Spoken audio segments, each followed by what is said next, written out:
think the big surprise in the gubernatorial race is the first time, I think, in 4 cycles that the governor got a majority of the vote.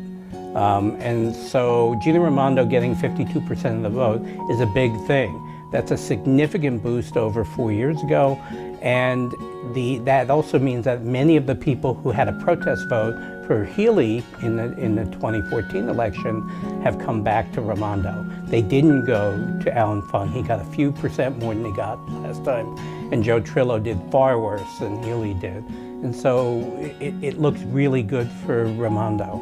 And it also, she sees this as a mandate to continue doing what she had been doing. Well, I think the surprises in the Rhode Island legislative elections were probably more during the primaries, where a few progressive Democrats actually upset the expected winners.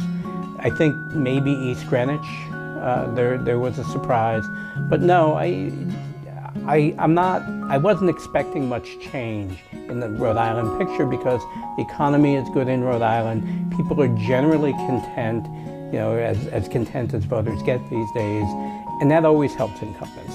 And so the same thing that helped Republicans stave off a very serious challenge from Democrats also helped Democrats in Rhode Island, you know, improve their position. And so it was really, it's kind of part of this larger process that we're seeing where Democratic strongholds are getting stronger, Republican strongholds are getting stronger, and the middle is disappearing.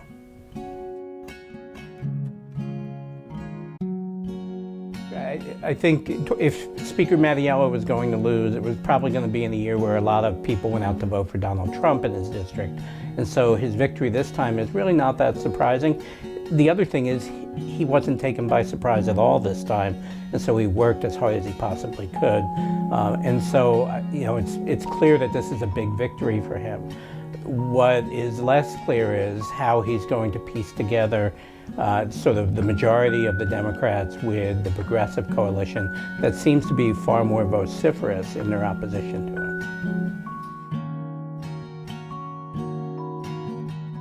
So on the Democratic side has a very deep bench. It has a wealth of candidates, and that could lead to a very fragmented gubernatorial campaign.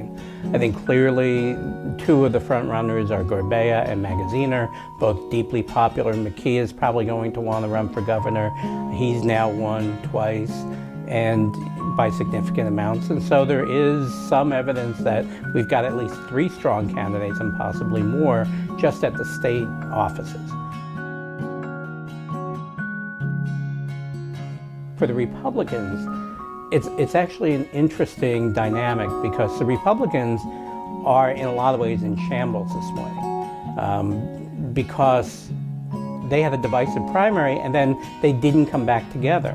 And Patricia Morgan not endorsing the Republican nominee is a very serious pattern. Combine that with where the Republican Party gets most of its votes, which is the western part of the state, from Burrillville down to Washington County, and you're probably going to have a more divisive discussion within the Republican Party between the more traditional Rhode Island Republicans, which are near the Bay, and the more Trump-oriented Republicans, which are in the western part of the state. And so the Republicans really need to get their act together if they're going to stage a serious challenge.